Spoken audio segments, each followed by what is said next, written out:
Assalamualaikum warahmatullahi wabarakatuh. Bismillahirrahmanirrahim. Alhamdulillahirabbil alamin wa bihi nasta'inu ala umuri dunya waddin. Allahumma shalli wa sallim wa barik ala sayyidina Muhammadin wa ala alihi wa sahbihi wa barik wa sallim ajma'in. Rabbi shrah li sadri wa yassir li amri wa hlul 'uqdatam min lisani yafqahu qawli, amma ba'du. Bismillahirrahmanirrahim. Alhamdulillahirabbil alamin. Puji syukur kehadirat Allah Subhanahu wa taala, malam hari ini kita masih diberi nikmat dari Allah. Bapak-bapak jamaah Masjid Kautsar yang senantiasa dirahmati oleh Allah, masih tentang pembahasan perkara-perkara yang membatalkan daripada wudu. Insya Allah ini bab yang terakhir, yakni yang perkara yang membatalkan wudu. Ada 4 ya. Di antaranya kemarin wudu itu batal disebabkan adanya bertemunya 2 kulit antara laki-laki perempuan. Sifatnya perempuan itu kabira ini itu artinya perempuan itu dewasa biarpun dia belum balik ya, bersentuhan manapun membatalkan asal mengecualikan rambut, kuku, gigi ya, itu pengecualiannya. Menyentuh selain itu artinya kulit kepala, kulit pipi, kulit tangan, kaki, semuanya itu membatalkan ketika bersentuhannya antara laki-laki yang dengan perempuan. Yang perempuan ini kabira ini, laki-laki perempuan itu sifatnya man yustaha anu waliban, yakni orang yang udah diingini secara pengadatan oleh lawan jenis. Sifatnya lagi ajnabiyah ini yang dua-duanya bukan mahram, itu ya intinya. Mahram itu man haruma nikahuha, perempuan yang haram untuk dinikah. Berarti selain perempuan yang haram untuk dinikah itu membatalkan. Kalau perempuan yang haram dinikah, baik dari jalur nasab, baik dari jalur pernikahan, baik dari jalur persusuan, maka itu tidak membatalkan daripada wudu. Menyentuhnya min ghairi ha'il, tanpa ada penghalang. Tuh salah satunya. Terus lagi yang membatalkan lagi sebab zawalul akli, gitu kan kemarin, hilangnya akal. Hilangnya akal ada 4 ya. Biarpun di dalam hadis Rasulullah itu disebutkan hanya tidur. Al ainani biko usahi faman nama falyatawaddo, kata Rasulullah, yang namanya mata itu pengikat daripada dubur. Siapa orang yang tidur maka berwudu. Dalam artian karena ini tidur menghalangi daripada akal, maka ulama kembangkan lagi termasuk perkara yang membatalkan itu apa saja. Ya ini hilangnya akal disebabkan karena dia satu mabuk, nah, itu. Terus disebabkan karena gila, hilang akal. Disebabkan karena faktor pingsan, disebabkan karena faktor sakit yang parah, yang ketika orang itu berbicara dia udah tidak sadar. Nah itu juga jenis-jenis yang membatalkan wudu disebabkan hilang akal. Adapun masalah tidur itu terperinci yang membatalkan ketika dia ini tidak tidur menempatkan pantatnya di bumi. Ai mumakin maq'adahu minal ard. Kalau tidur menempatkan pantatnya di bumi, maka itu tidak membatalkan daripada wudu. Nah itu. Terus diteruskan lagi perkara yang membatalkan wudu apa saja? Adalah masu farji adami atau masu kubulil adami. Kemarin disebutkan memegang kemaluan anak Adam ya. Memegang kemaluan anak Adam ini, memegang ini berarti apa yang ada di dalam telapak tangan. Kalau di luar telapak tangan itu bukan kategori memegang, sehingga yang membatalkan memegang kemaluan adalah yang ada di dalam telapak tangan ini, khusus kubul anak Adam, bukan selain anak Adam. Termasuk apa? Hewan. Hewan tidak membatalkan wudu ketika kemaluannya kita pegang, tidak batal. Karena apa? Laisa bimadinati syahwat, bukan tempat untuk disahwati, itu hewan. Sehingga syariat tidak mewajibkan menutup aurat bagi hewan. Sehingga ketika orang itu memegang apa? Memegang daripada kemaluan anak Adam, batasannya mana? Batasannya adalah semua pokoknya, ya. Semua pokoknya mengecualikan yang tumbuh rambut. Yang tumbuh rambut tidak membatalkan. Kemarin itu ya, termasuk selangkangan tidak membatalkan, ya. Dan makuti aminu, apa yang terpotong dari itu. Artinya ketika zakar itu terpotong separuh, maka sisanya tetap membatalkan. Ya, potongannya daripada apa? Zakar alias potongan daripada kemaluan itu, asal itu masih disebut kemaluan, maka tetap batalkan. Asal masih disebut kemaluan, biarpun udah terpotong, kecuali ilama kuti'a minal hitan, kecuali yang terputus dari sebab di hitan. Jadi hitan itu kilupnya, ya, bukan pokoknya tapi kilupnya. Kalau kilup itu masih nyambung, itu membatalkan. Tapi kalau udah dipotong sebab hitan, maka disebut maka dia ini ketika dipegang bagi orang yang wudu, maka dia tidak membatalkan daripada wudu. Itu hal-hal yang membatalkan wudu. Terus terakhir adalah al-khariju min ahadis sabilaini min kubulin au duburin. Termasuk yang membatalkan lagi adalah segala sesuatu yang keluar dari salah satu jalan dua. Jalan dua itu mana? Kubul dubur. Kubul dubur itu ya depan, belakang. Artinya kalau segala sesuatu itu berarti umum, ya. Apapun yang keluar, baik itu benda cair, baik itu darah, kencing, atau sesuatu yang jamit keras. Sampai berak lalu keluarnya itu bukan kotoran tapi duit, umpamanya duit receh, ya tetap membatalkan, karena itu termasuk segala sesuatu yang keluar dari jalan dua. Min kubulin au duburin, jadi dari kubul dan dubur. Tapi tayakun, harus tayakun. Tayakun itu yakin. Kalau sampai ini tidak yakin, maka tidak membatalkan. Suatu ketika sampai ini pas sholat, lalu antara aku ini udah keluar kentut atau belum. Jadi segala sesuatu itu kan menyangkut sesuatu yang nampak, baik itu yang cair, yang keras, atau yang berupa sesuatu yang tidak nampak, kentut, ya. Lalu syaratnya lagi tayakun, yang keluar itu harus yakin orang yang merasakan. Kalau tidak yakin, tidak membatalkan. Ragu apakah aku ini keluar kentut tadi atau belum,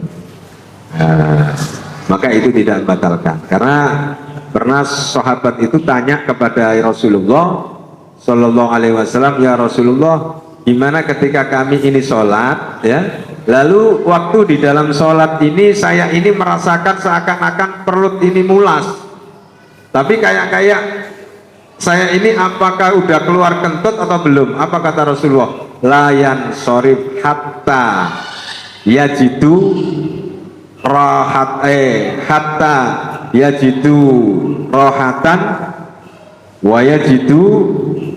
Jangan engkau bubar, kata dia, alias tetap kamu sholat sampai engkau menemukan apa? Bau atau sautan, atau ada suara. Kalau memang kentut kan antara dua, ya, antara kalau tidak suara dut, dia ini bau, gitu saja. Kalau memang kamu ini ragu terus kok kamu menemukan bau tidak enak, berarti pada dasarnya kamu udah kentut. Atau kamu ini tidak merasakan bau enak, baunya sama, tidak ada bau tidak enak, tapi ada suara kayak keluar. Nah ini namanya kamu udah kentut. Artinya kata Rasulullah, tetap kamu sholat, jangan pernah dibatalkan, karena keraguan tidak akan menghilangkan daripada keyakinan. Nah itu. Abu Hurairah pun ditanya Rasulullah, sahabat ada yang bertanya kepada Rasulullah, hadas itu apa ya Abahir? Kata sahabat, kata Abu Hurairah, fusaun au durratun.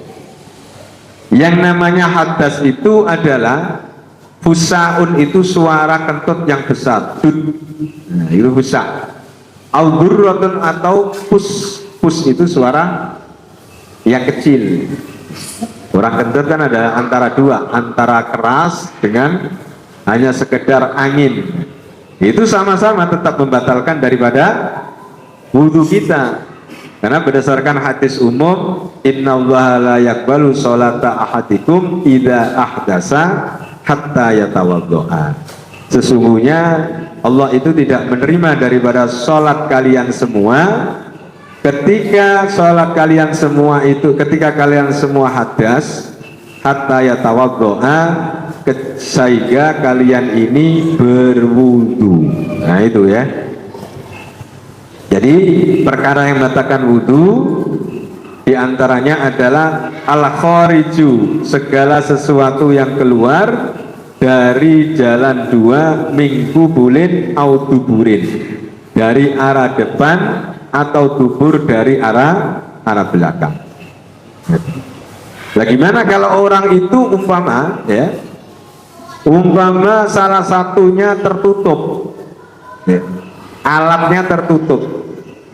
Dicontohkan ketika orang ini kubul, yakni alias gampangannya kalau laki-laki zakarnya itu tidak tertutup, bisa kencing, bisa dan lain sebagainya.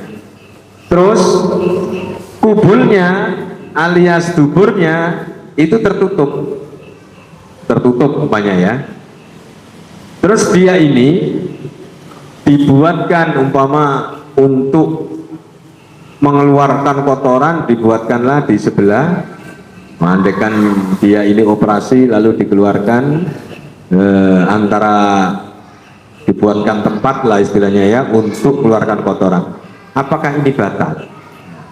Kalau yang tertutup duburnya, dubur alat belakang itu kan biasa dubur itu mengeluarkan kotoran. Kalau alat depan mengeluarkan kencing. Nah, yang tertutup dubur, tapi yang ketika dibuatkan tempat keluar, itu yang keluar juga tai, maka ini tetap membatalkan wudu, biarpun keluarnya tidak lewat dubur. Paham di sini ya?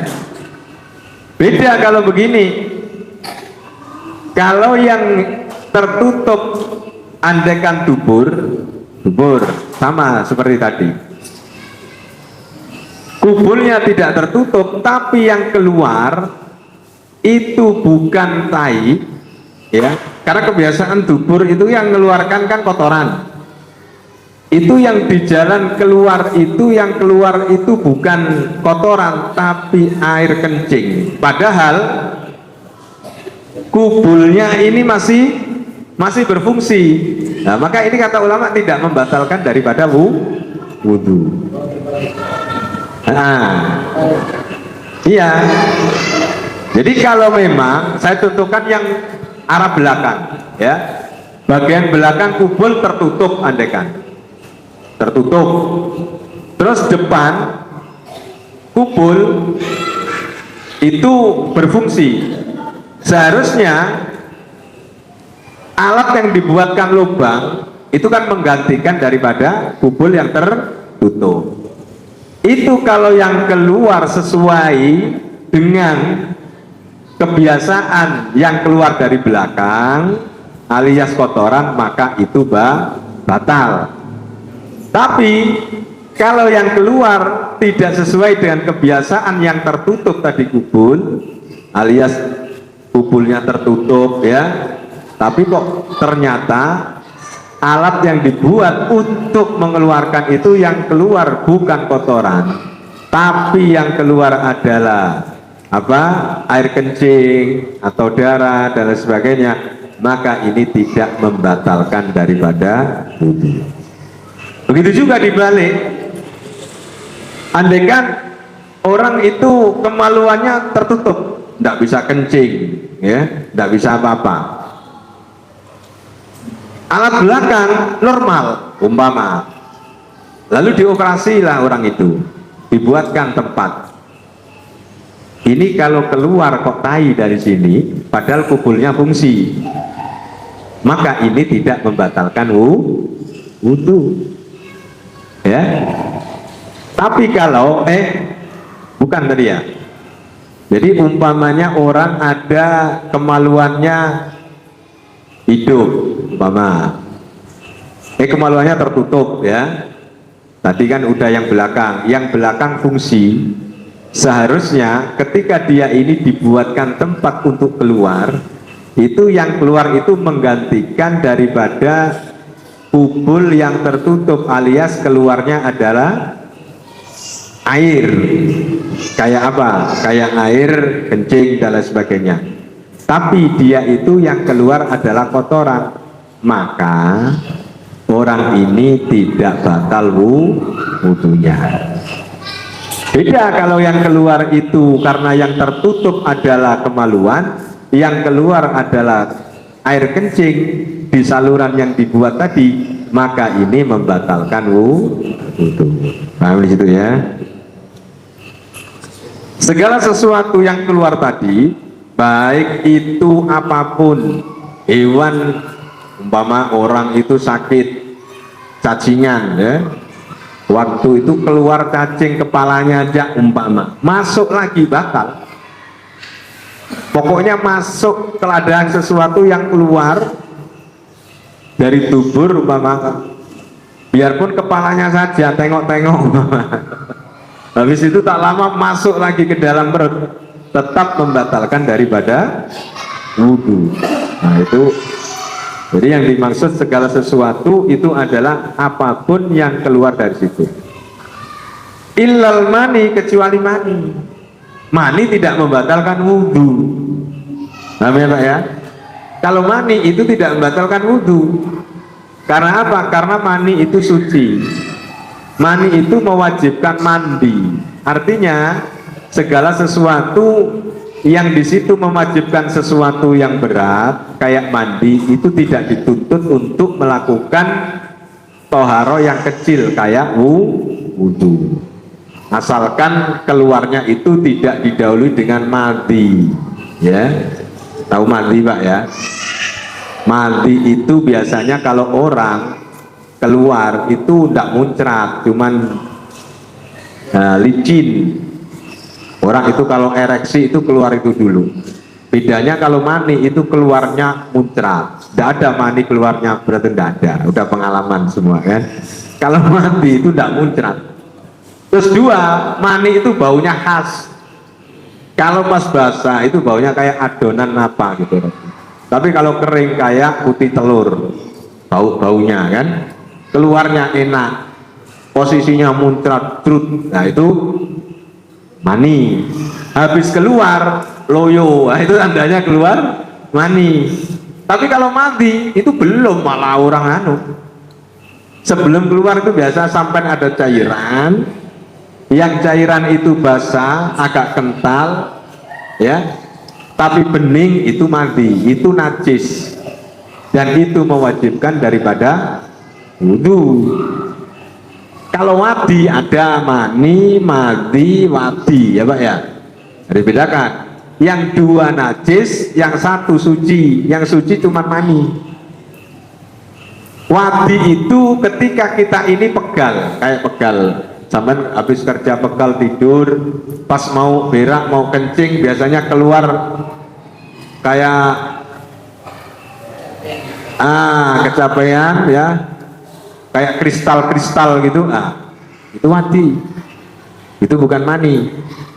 Keluarnya pun tidak merasakan enak, pokoknya keluar, nah itu najis, ya, itu najis. Yang tidak membatalkan wudhu di sini siapa? Mani, hanya mani. Karena mani itu suci. Orang habis wudhu, sampai wudhu, terus mau ke masjid, kok nengok unyil di film, langsung keluar mamanya kan, tidak batal. Karena mani ini suci. Makanya kata Sayyidina Aisyah bahwasanya sering saya ini ngeroi baju Rasulullah ya. Kuntu ufarriqa maniya Rasulullah sallallahu alaihi wasallam. Aku sering ngerok daripada bekas mani baginda Rasul. Terus Rasulullah itu langsung pakai untuk sholat. Artinya mani di sini ini tidak menjadikan barang yang terkena najis. Begitu juga orang yang mengeluarkan mani, yakni mengecualikan yang keluar ketika mani, maka tidak membatalkan wudhu. Biarpun secara fikih pada dasarnya mani itu najis karena melewati jalan keluarnya. Barang itu satu contoh kan begini, mani itu lewatnya mana Pak? Pasti lewat kemaluan kan? Lah, kemaluan itu tempat keluarnya air kencing. Biarpun secara fikih ya, kias jali, kias yang jelas-jelas, pasti ulama mufakat kalau memang barang sedikit kecampuran najis pasti najis. Ada air, ada umpama air ini satu gelas ini ya, lalu ketetesan kencing sedikit, najis atau enggak Pak? Nah, najis. Berubah enggak berubah itu tetap najis. Karena apa? Karena yang namanya air itu sedikit, kena najis pula. Begitu juga mani itu pada dasarnya oke suci ya, tapi ketika dia proses keluarnya melewati zakar, itu seharusnya mani ini melewati kena tempat kencing. Tapi kata Rasulullah, hal ini suci, maka tidak boleh kita ini menghukumi oh ini mani itu mutanajis karena melewati daripada mahalul baul, tempat daripada kencing. Makanya di zaman Imam Syafi'i itu banyak ulama, Imam Syafi'i mengatakan suci karena Rasulullah ketika bajunya kena mani pun beliau buat untuk sholat. Tapi mereka yang tidak sepakat dan ini keliru, tidak boleh lau kuntu maniyan tohiron, andaikan mani itu suci maka tidak tempat jalan keluar itu tetap melewati sesuatu yang najis. Tapi begitupun kalau dihitung secara fikih seharusnya najis, tapi karena Rasulullah mengatakan itu suci, maka tetap mani itu tidak dihukumi najis, akan tetapi suci. Maka karena mani ini hanya mewajibkan mandi, maka tidak bisa, maka sesuatu yang mewajibkan toharo yang besar tidak ditutup untuk melakukan toharo yang kecil. Mandi itu lebih besar daripada wudhu, karena wudhu itu basuh cuma sebagian, sementara mandi semua. Sebagaimana ketika orang ini zina umpama, zina kalau zinanya mukson itu artinya orang yang udah beristri, bersuami, berzina, maka secara syariat itu dirajam sampai mati, kan begitu, dilempari batu. Itu itu kalau syariat Islam ya, dilempar sampai mati dengan batu. Yang melakukan adalah pemerintah Islam. Tapi kalau zinanya itu orang bukan mukson, belum punya suami, belum punya istri, maka cukup dipukul 100 kali, cambuk 100 kali.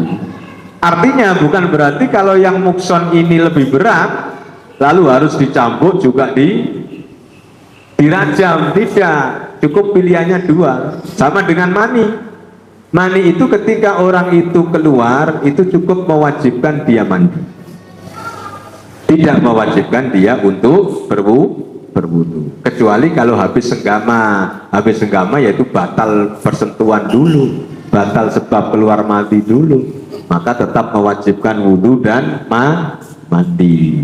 Artinya ketika orang ini keluarnya faktor mujarrodal khurujil mani, hanya murni keluar mani saja, maka ketika dia dalam keadaan berwudu, maka wudunya tidak batal. Karena mani itu suci ya. Kita ini keluar tercipta dari yang namanya air mani. Nah itu yang terakhir apa? Pokoknya segala sesuatu yang keluar dari depan belakang apapun bentuk itu, baik sesuatu yang keras, batu umpama kan, berak kok batu, nah tetap batal. Kencing kok darah, tetap batal. Kecuali apa? Kecuali mani. Mengecualikan yang keluar adalah mani, maka dihukumi orang yang keluar itu masih sah wudunya. Sampai langsung sholat pun tidak masalah. Ya tidak boleh, karena apa? Dia masih menanggung hadas besar. Artinya jangan lalu pas mau ke masjid keluar mani, oh tidak batal saya sholat, nggak boleh. Sampai ini menanggung hadas besar, harus mandi dulu, biarpun tanpa wudhu. Dah, ada pertanyaan?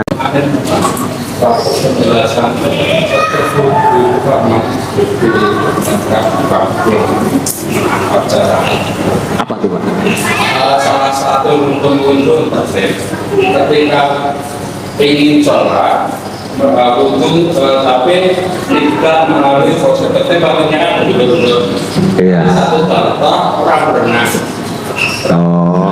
Pernah saya berenang pas saat sholat wudhu, segera keluar dari kolam renang. Iya. Itu kawan saya langsung dipakai langsung sholat. Iya. Biasanya bisa Iya. Tertib itu kan di dalam rukun madhabnya satu Imam Syafi'i, ya. Yang kedua Imam Hambali. Di dalam madhab Imam Abu Hanifah dan Imam Malik itu tidak mewajibkan tertib. Bisa jadi kawan sampean ini bermadhabkan Imam Malik atau madhab Hanafi. Ketika mandi sekaligus langsung niat, ya memang iya sah. Kalau dalam madhab Hanafi sah, Maliki sah. Tidak ada istilahnya dia ini apa? Tertib, tidak mewajibkan di dalam rukun wudhu itu adanya tertib. Bahkan dalam madhab Syafi'i sendiri, ketika orang itu apa dalam bahasa nyemplung seluruh lama, sekira kelamanya itu cukup dia untuk tertib dengan niat, maka sah juga di dalam wudhunya. Nah gitu Pak ya, mandi sekaligus wudhu. Tapi bagusnya ya habis mandi ya wudhu lagi lah kalau sah ya, karena pada dasarnya tertib itu kan rukun yang tidak disepakati ulama. Yang disepakati itu cuman di dalam Al-Quran, faksilu wujuhakum, muka, wa aidiakum, kedua tangan, wamsahu biru'usikum, memusap rambut, wa arjulakum, membasuh kaki sampai mata kaki, ilal ka'bain, itu saja. Selain itu ditopang daripada hadis Rasul. Hadis Rasul yang menerangkan antara wajibnya tertib dengan tidak itu ada. Ya. Tertib itu tidak wajib tertib. Ini karena apa? Karena di dalam Al-Qur'an itu nyambungnya itu pakai wawu, Pak. Wawu itu bermakna tidak tertib. Kalau tertib itu pakai fa, yaitu tertib. Ja'a zaitun wa amrun. Kalau dalam Al-Quran kan wa idza kumtum ila sholat faksilu wujudakum wa aidiakum, pakai wawu. Kalau diartikan, dicontohkan biasa, ja'a zaitun wa amrun, Zaid dan Amar datang. itu bisa Amar dulu, bisa Zaid dulu yang datang, atau Zaid dulu yang datang, atau Amar dulu, berarti tidak ada tertib. Kalau ja'a Zaidun fa Amrun, maka yang pasti datang dulu adalah Zaid, baru Amar. Nah di dalam Al-Quran pakai wawu, itu bukan bimaknal tartib, ya. Nah makanya ulama tidak sepakat di situ. Maka ini tidak ada rukun di dalam wudu itu tertib. Tapi yang mengatakan tertib, ya karena urutan itunya begitu kata. Sebagaimana hadis Rasul, fabda'u bima bada Allah. Mulailah sesuai dengan apa yang Allah mulai. Kalau Allah mulai membasuh muka, ya muka. Baru tangan, disebutkan Al-Quran. Baru mengusap rambut, baru kaki.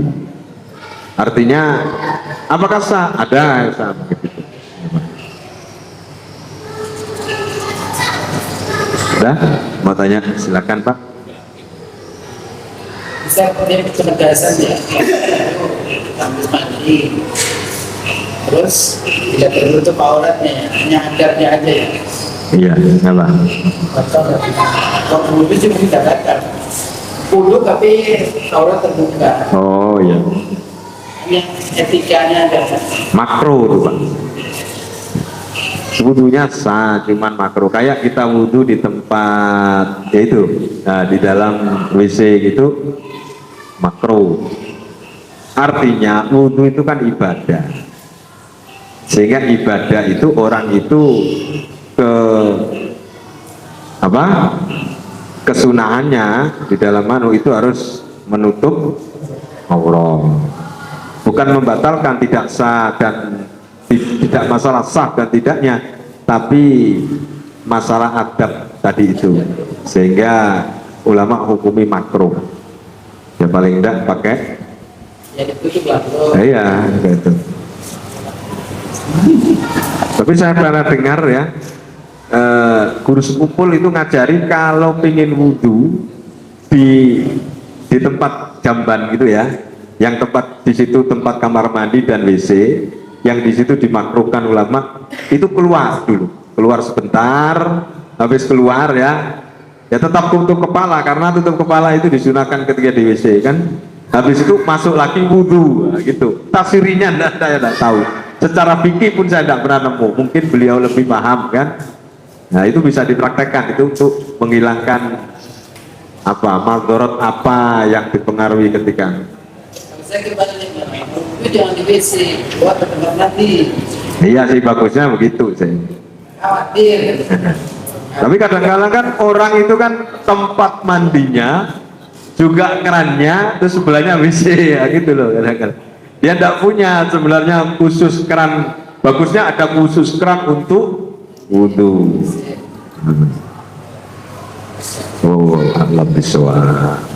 Karena wudhu ini mengaruhi, sekali wudhunya bagus, sholatnya bagus, insya Allah. Pokoknya wudhu, makanya fa'aksanal wudhu, kan gitu Rasulullah mempertegas untuk memperbagusi wudhu. Karena wudhu ini kunci daripada sholat. Ketika kuncinya wudhu bagus, insya Allah selanjutnya sholatnya juga bagus. Sudah masuk Pak ya? Kalau ada pertanyaan, saya tutup. Subhanallah, alhamdulillah, asyhadu an la ilaha illallah, astaghfirullah wa atubu ilaih. Assalamualaikum warahmatullahi wabarakatuh.